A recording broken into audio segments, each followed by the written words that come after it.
de febrero del 2018, ¿qué tal? Muy buenos días, bienvenidos a su programa Contacto Directo. Empezamos revisando quiénes son hoy nuestros invitados. Nos acompañan Fernando Villavicencio, activista político y periodista de investigación. La abstención de la Fiscalía para acusar de peculado en el caso Petroecuador, habiendo la determinación de indicios por auditoría de Contraloría.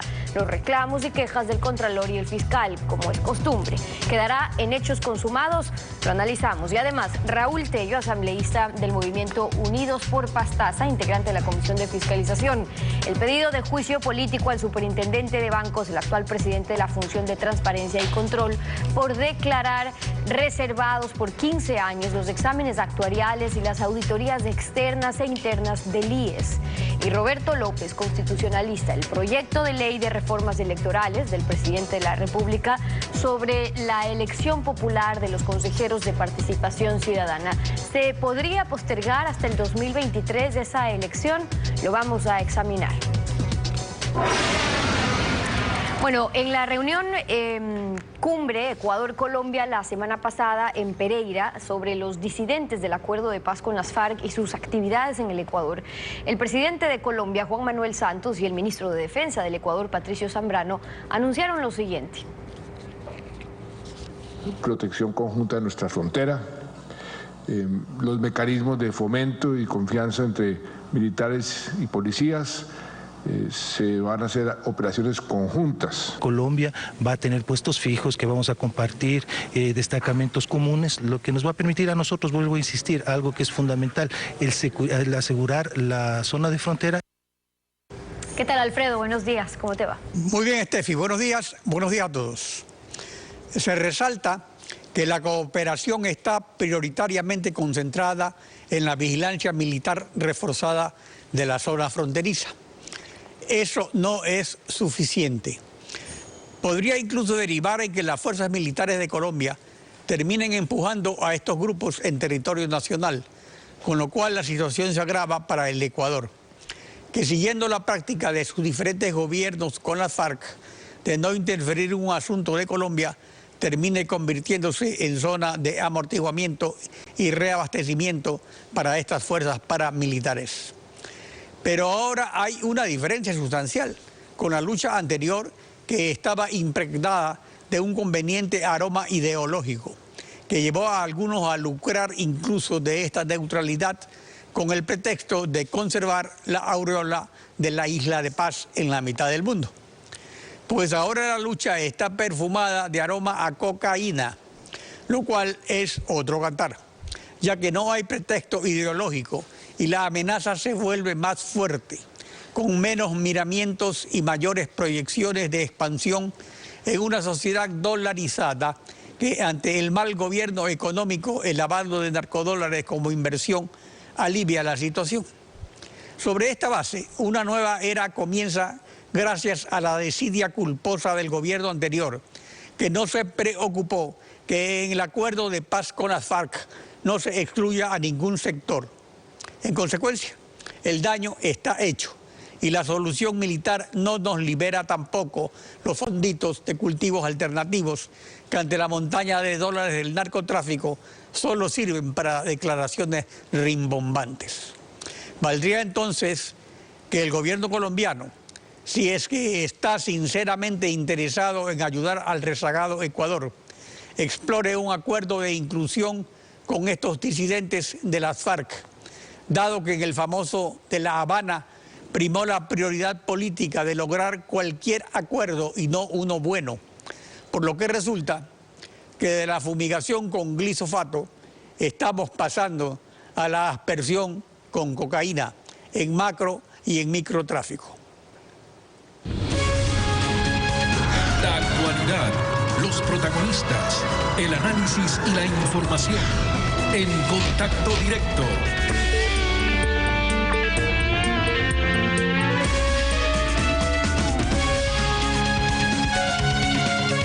El dictamen extensivo de la fiscal Elba Garzón para acusar por peculado en el caso Petroecuador a Carlos Pareja, Diego Tapia y Alex Bravo fue objetado por el fiscal general Carlos Vaca, el contralor general Pablo Celi y el gerente general de Petroecuador, Carlos Tejada, como acusador particular.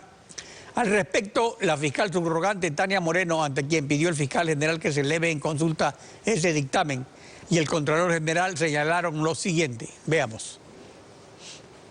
Yo también expreso mi desacuerdo en la medida en la que ya en una ocasión anterior ya un fiscal emitió un dictamen acusatorio en contra de estas dos personas a las cuales encontró elementos de convicción para acusar. Bajo al mando directo del señor fiscal general.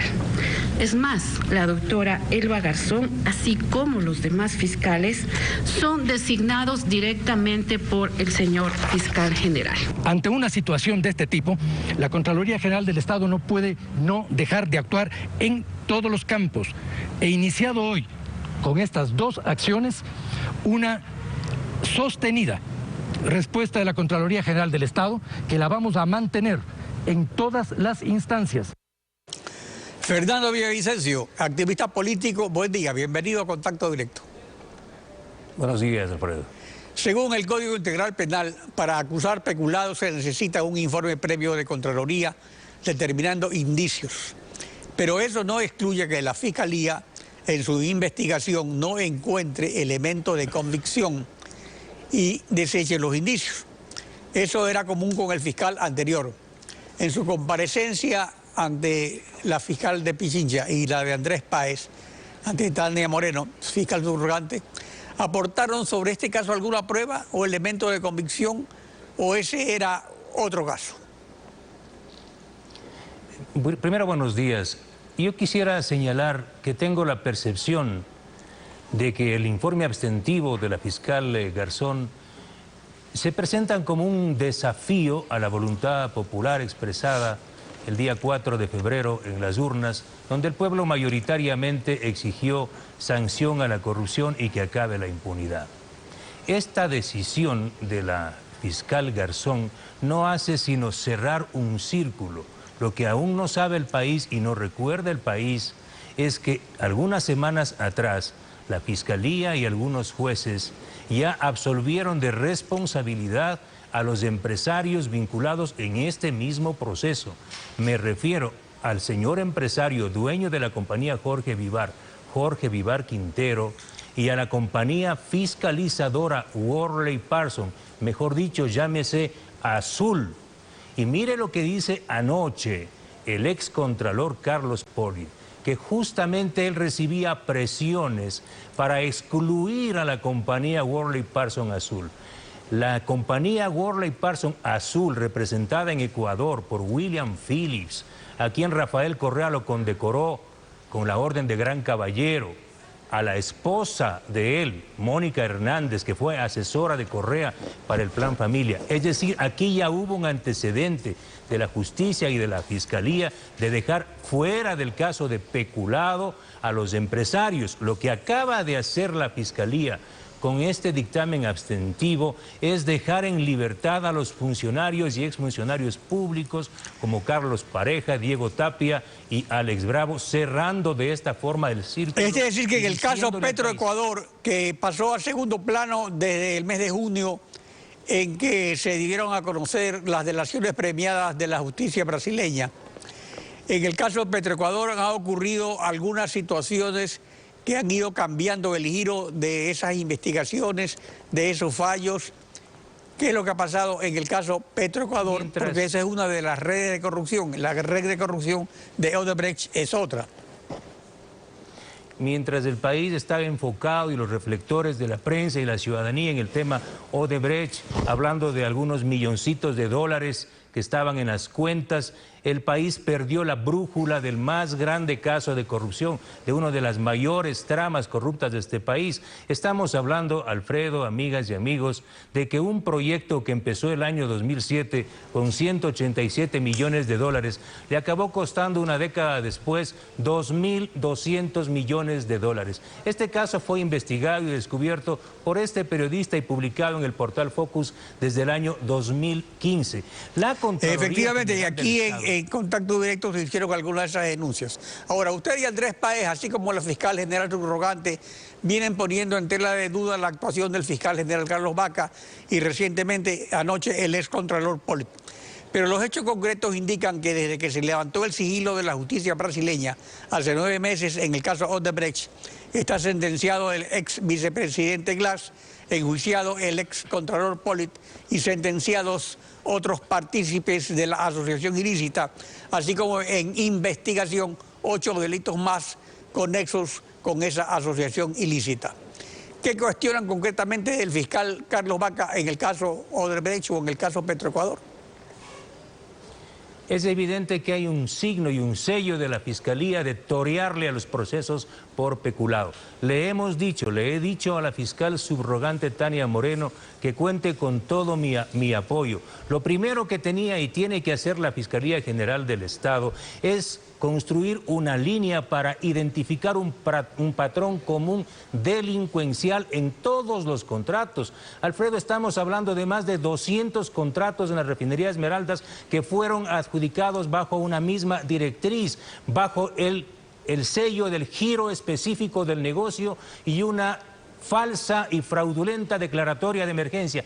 ¿Quiénes son los responsables? ¿Por qué Fiscalía no quiere y no le gusta el peculado? Porque en un proceso por peculado se va a determinar que quienes emitieron las emergencias, quién declaró la emergencia, quién calificó de emergente el proyecto de repotenciación de la refinería estatal de Esmeraldas fue Rafael Correa y el directorio político de Petroecuador, en el cual estaba representado el vicepresidente, el ex vicepresidente Jorge Glass, hoy sentenciado, varios exministros y representantes del Semplades. Se adjudicaron a dedo a empresas de papel como la empresa Jorge Vivar. Lo que señala el informe de Contraloría en este caso es que la compañía Jorge Vivar estaba inhabilitada. Usted conoce, Alfredo, yo lo he dicho en este espacio, esta compañía hasta antes del año 2008 era proveedora de personal de mantenimiento y limpieza en la refinería Esmeraldas y de la noche a la mañana se transformó en empresa constructora de equipos de refinación.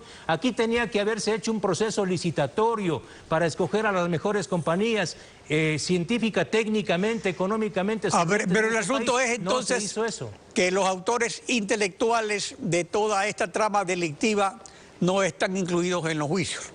Entonces, pero el fiscal general llamó a declarar al expresidente Correa en el caso de las ventas anticipadas de petróleo, que es otro caso además. Pero la comparecencia no fue pública, lo cual es permitido por la ley.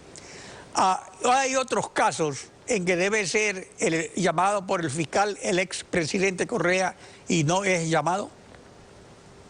En este caso de la repotenciación de refinería Esmeraldas, tiene que ser llamado Rafael Correa y tiene que explicar por qué emitió una condición de emergencia el año 2007 cuando no existía. Tiene que ser llamado igualmente el ex vicepresidente Jorge Glass, tiene que ser imputado por el delito de peculado, delincuencia organizada, cohecho, lavado de activos, pero como vemos la Fiscalía no pretende apuntar hacia allá. Este es uno de los procesos más graves de corrupción. Alfredo, compatriota, solo un sordo, ciego y mudo puede no darse cuenta de la situación catastrófica tecnológica de la refinería Esmeraldas. Cada semana se para un equipo, cada semana sale de operación la refinería Esmeraldas. Estamos produciendo combustibles altamente contaminados con 1.400 partes por millón de azufre. Es decir, hemos gastado 2.200 millones de dólares y esa refinería es un Frankenstein que no sirve. El 50% de la carga de la refinería sigue siendo residuo.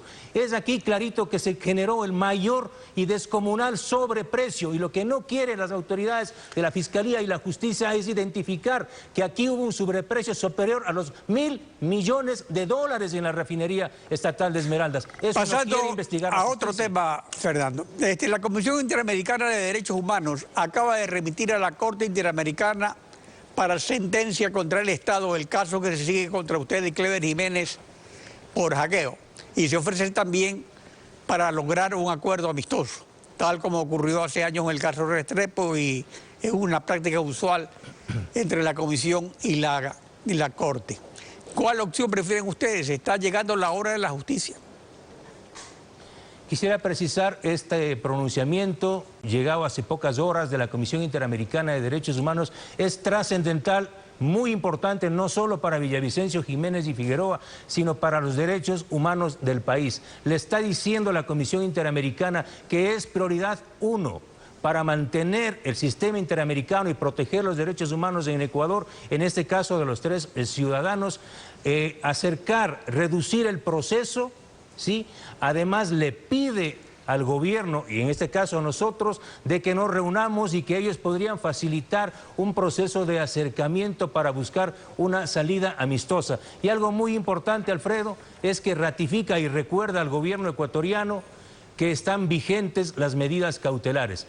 Este pronunciamiento de la Comisión Interamericana de Derechos Humanos es trascendental para lo que va a pasar este día jueves, que es la audiencia de juzgamiento. Este día jueves le voy a ver a la cara a Jorge Glass. Van a estar ahí mis acusadores, Glass, Alexis Mera, Diego García. Correa no estará porque el fiscal ni la justicia no quiso. Ellos van a estar con el fiscal general Carlos Vaca Mancheno para acusar y pedir de 3 a 5 años prisión para Clever Jiménez y Fernando Villavicencio. ¿Por qué, Alfredo? Por haber escrito un reportaje, por haber revelado al país la mayor y más grande y descomunal corrupción que ha existido en el gobierno de Rafael Correa. Fernando Villavicencio, gracias por acompañarnos en Contacto Directo. Gracias a usted.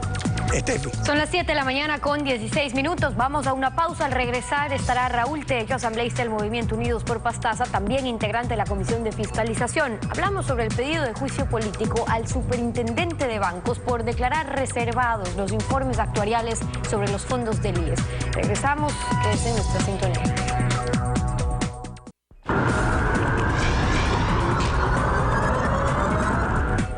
Raúl Tello, asambleísta por Pastaza, bienvenido a Contacto Directo.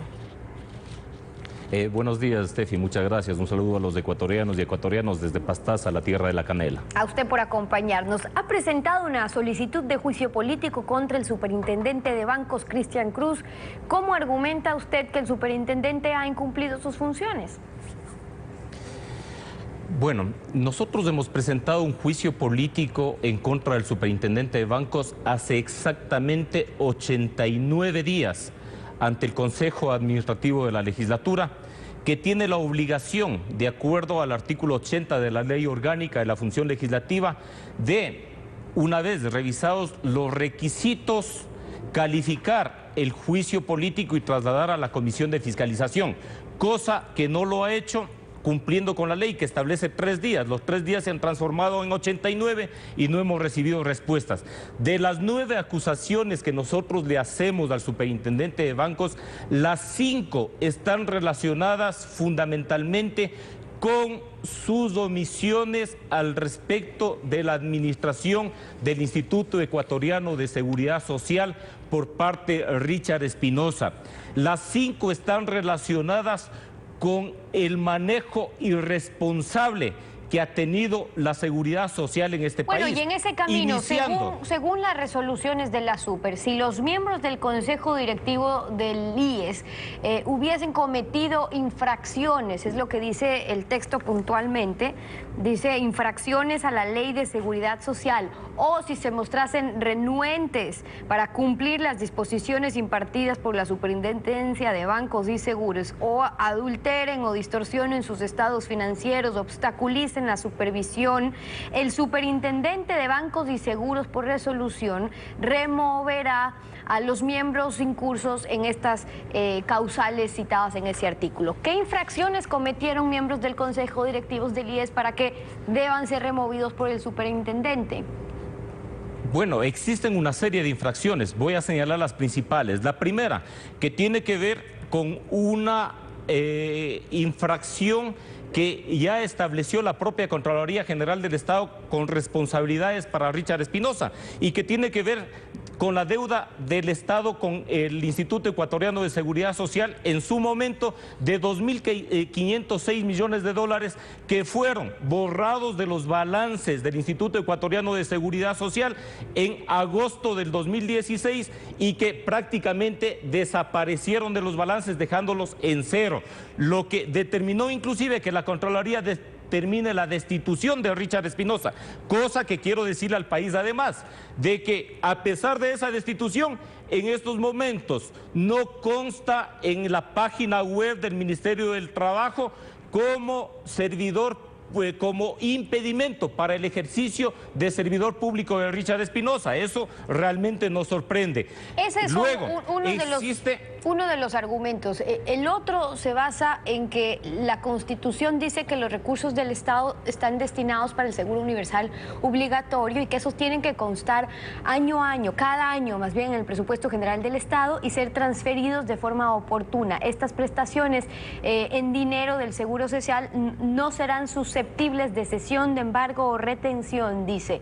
Cuando el gobierno anterior decidió eliminar ese 40% del aporte anual del Estado, el superintendente, por ende, podía actuar. ¿Qué le correspondía?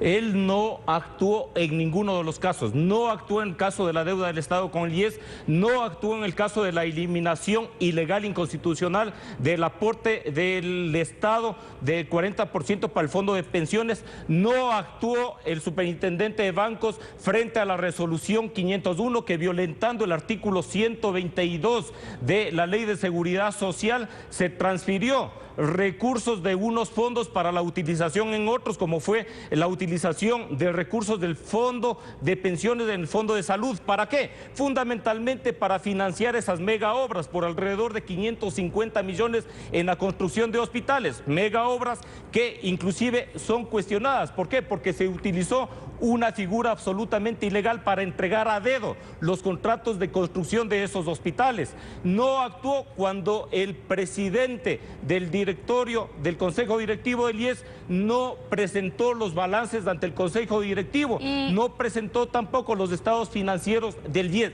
es decir, no actuó en ninguno de los casos. Y cierra eso con algo que realmente desdice de su calidad de presidente de la función de transparencia y control social, con el acuerdo o la resolución 742 del año 2015, en donde se establece que los estudios actuariales del IES tendrán el carácter de reservado. Perfecto, expliquemos eso, asambleísta, porque usted sustenta que con el fin de normalizar el ingreso de los bonos en las cuentas del BIES se estableció esta suscripción de actas de entrega de recepción de bonos del Estado. Eran documentos legalizados por el director general del IES, el gerente general del IES, pero Contraloría determinó que el convenio, o más bien se determinó que el convenio reservado de dación de pago no se encontraba en poder del IES. ¿A cuenta de que estos documentos del convenio de dación de pago fue calificado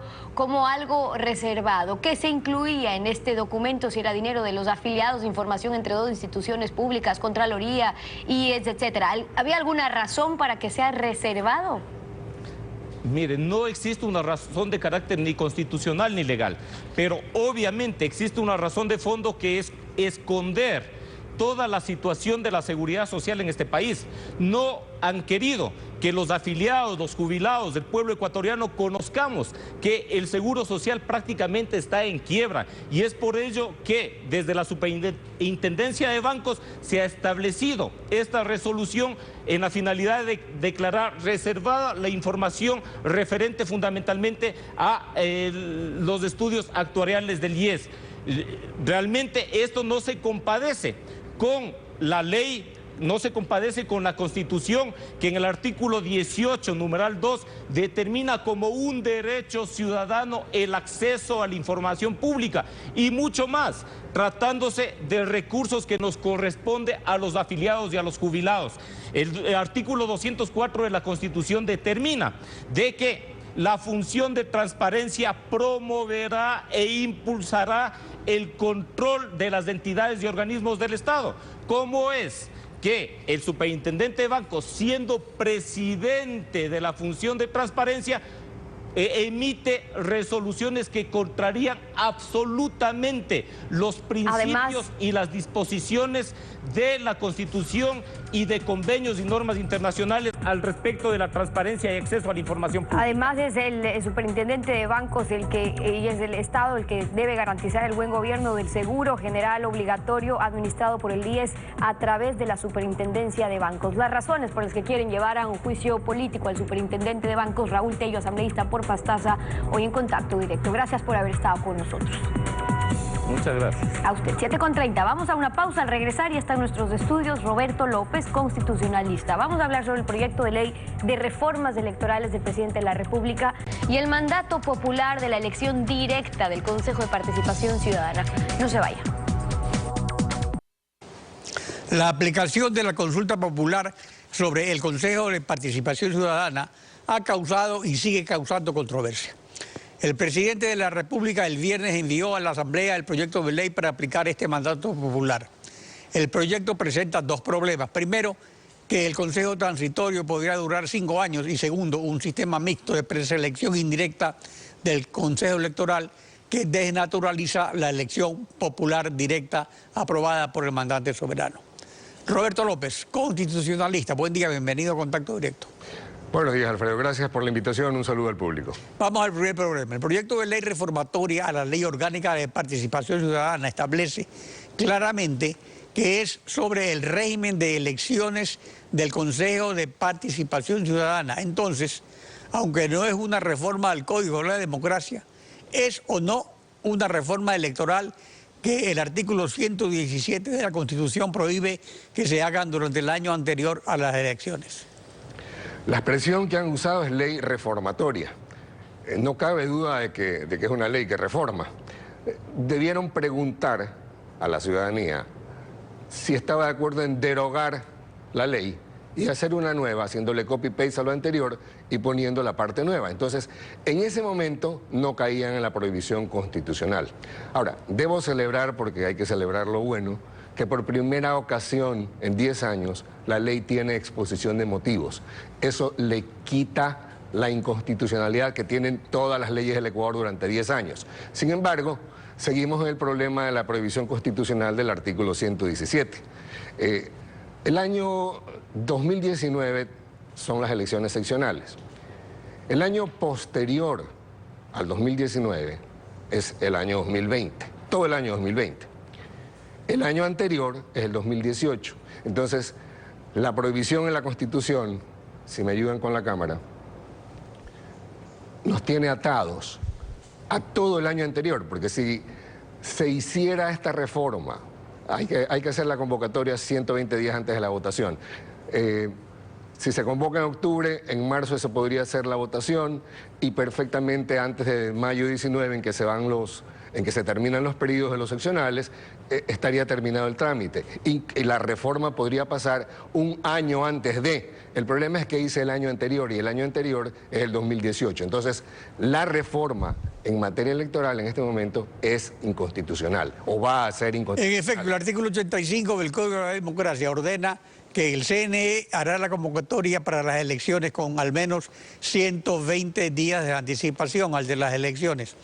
Si alcaldes y prefectos deben posesionarse hasta el 14 de mayo del año de su elección, según ordena el artículo 91 del Código de la Democracia. Los 120 días de anticipación para la convocatoria, como usted señalaba, significa que para las elecciones en abril del 2019 debería hacerse la convocación en diciembre de 2018. Como máximo. Y entonces las reformas al hacerse en marzo de 2018 ya están dentro del año de la prohibición. Exactamente. Además hay otra cosa. El plazo que se ha puesto a la ley es 60 días para ser tratada en la Asamblea. Si se demoran 60 días, eso estaría en abril. Entonces, es imposible. La Asamblea tiene que aprobar esto en 1 o 2 semanas, porque si no, no les da el calendario. Ahora, aquí hay algo que realmente... ¿Pero hay solución a eso o es un hecho consumado? La única... No hay solución por esta vía. La única solución sería convocar una constituyente que arregle todo este desastre. O el hecho consumado de que dure 5 años. Exacto. Que no es raro que aquí las cosas se hacen mal con segundas intenciones. No es que se equivocan, no es que son tontos. Ahora, el otro problema, que el mandato de la consulta es enmendar el inciso 3º del artículo 207 de la Constitución para que los consejeros de participación ciudadana sean elegidos por sufragio universal, directo, libre y secreto cada 4 años, coincidiendo con las elecciones de los gobiernos autónomos descentralizados. Y que el régimen de sus elecciones estará contemplado en la ley orgánica que regule su organización y su funcionamiento.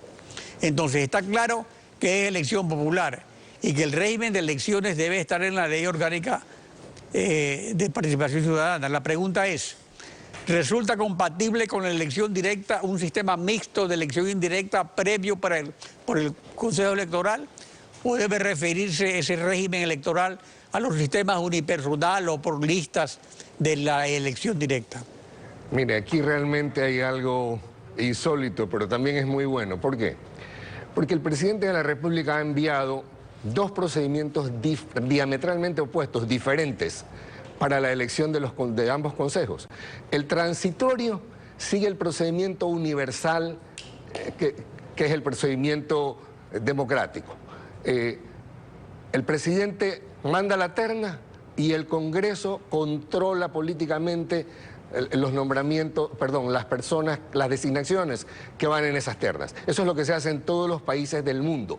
Diríamos que ese procedimiento es dictatorial, tiránico, absolutista. No, lo acaba de hacer además con el envío de la terna de la vicepresidencia. Entonces, tenemos un procedimiento ahí que nos marca el patrón tradicional que se utilizó durante 200 años en el Ecuador. Bueno, pero eso va a ocurrir para elegir el transitorio. Para el transitorio. Y ahora el asunto es que el transitorio no va a durar 1 año, sino 5 años. Ya, pero el tema es que tenemos el otro procedimiento, que es todo un enredo, todo un embrollo, en el que hay que cumplir unos requisitos realmente insólitos, porque hay que acreditar experiencia en participación ciudadana. Yo me pregunto, ¿qué ciencia es esa? ¿En qué universidad se enseña participación? ¿Cómo consigo yo una maestría de participación?